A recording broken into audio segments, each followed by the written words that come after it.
Evet, bilindiği gibi bu pazartesi itibariyle 17 Eylül 2018 tarihi itibariyle tüm eğitim kademelerimiz eğitim öğretime başlıyor.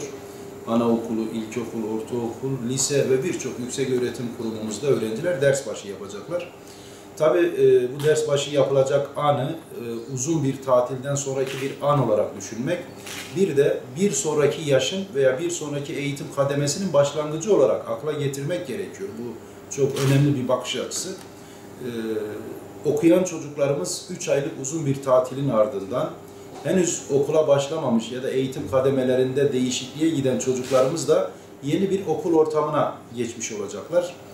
Bu yönüyle bakanlığımızın birkaç yıldır devam ettirdiği uyum eğitimi programı çerçevesinde bu pazartesiden cuma gününe kadar devam eden uyum eğitimi, yani çocuklarımızın, öğrencilerimizin okul ortamına alışması, kuralları öğrenmesi, okul çalışanlarıyla, öğretmenleriyle kaynaşması ve oluşabilecek okul fobilerinin önüne geçilmesi için de bu bir haftalık süreçte de öğrencilerimiz okullara özellikle anaokulu, ilkokul 1, ortaokul 1 ve lise 1. sınıftaki öğrencilerimiz devam edebiliyorlar. Tabii bu zorunlu bir devam değil, isteğe bağlı bir devam. Bu yönüyle de çocuklarımızın okullarıyla ve öğretmenleriyle buluşmalarını önemsiyoruz. Yine dönecek olursak, 3 aylık bir tatilin ardından çocuklarımızda yeni bir ders başı konusu var ve bu bir sendroma dönüşmeden onların okula uyumunu, ders çalışmaya karşı bazı ön yargılarını giderici yaklaşımlar çok önemli. Hemen okulun ilk gününden sıkı sıkıya bir takibe veya öğretmenlerin çok yoğun bir ders, ödev verme sürecine girilmemesi tavsiyemizdir. Çocuklarımızın okula başladıkları ilk hafta içinde daha çok ortama ısındırıcı, onları rahatlatıcı, motive edici etkinliklere ağırlık verilmesi, ilk hafta en ağır ve temel konulardan başlamaya geçilmemesi önemli. Çünkü çocuklarda başlayan can sıkkınlıkları, çalışmaya karşı isteksizlikler ve fobik tepkiler bu gibi yanlış yaklaşımlar sonucunda oluşuyor. Tabii bu noktada öğrenci, öğretmen ve ailelerimizin dikkatle üzerinde durması gereken hususlar var.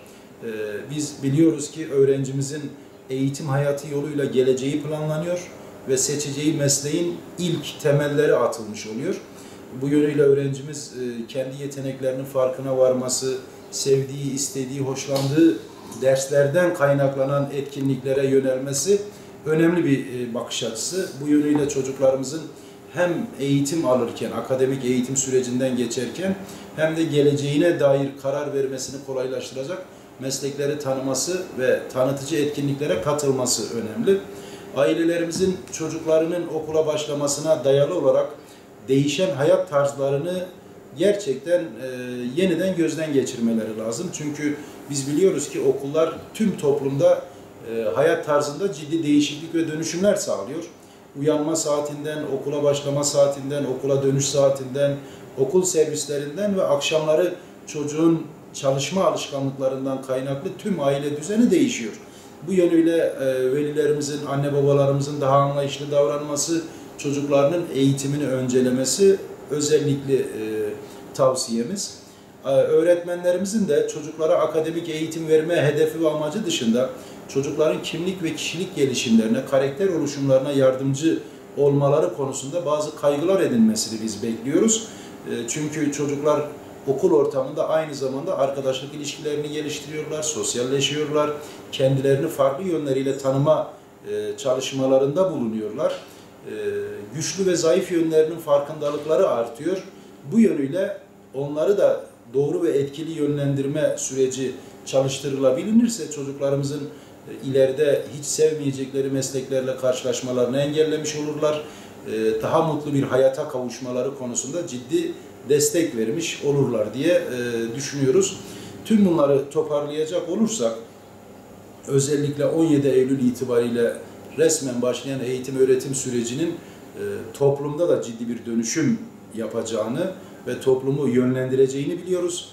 Okullarımızın, öğretmenlerimizin, öğrencilerimizin çok aktif bir hayatın içine gireceğini bekliyoruz. Ve bunun toplumda, sosyal ortamlarda, şehirde oluşturduğu karmaşanın, keşmekeşin önüne geçilmesinin de daha bilinçli hareketle mümkün olacağı kanaatindeyiz. Özellikle okulları eğitim öğretime hazır hale getirme çalışmaları, sınıflarımızın öğrencilere uygun hale getirilmesi, ders kitapları ve kırtasiye ihtiyaçlarının karşılanması sonrasında oluşacak etkinlikte şunu ısrarla vurgulamak gerekir ki bir öğrenci her konuda en iyi olamayabilir ama her öğrencinin iyi olduğu bir konu vardır. Bu anlayıştan hareketle öğretmenlerimizin ve velilerimizin olaya bakmaları çok daha doğru bir yaklaşım olacaktır. Çocuktan her konuda en yüksek başarıyı bekleyen öğretmen, bunu zorlayan eğitimci veya bu beklentide olan ailenin hayal kırıklığı yaşaması gayet doğaldır.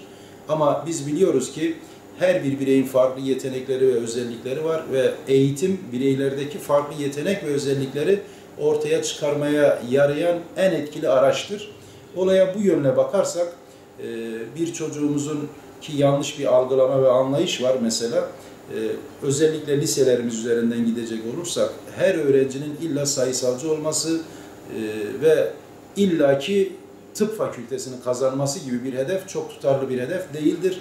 Bu hedefte boğuşan, bu hedefte patinaj yapan, bu hedefte hayatını geciktiren ve belki zehir eden birçok genç daha sonra değil tıp fakültesine hayalindeki veya aklındaki başarabileceği bir bölüme bile gidemeyerek çok daha mutsuz bir hayatın penceresini aralamakta.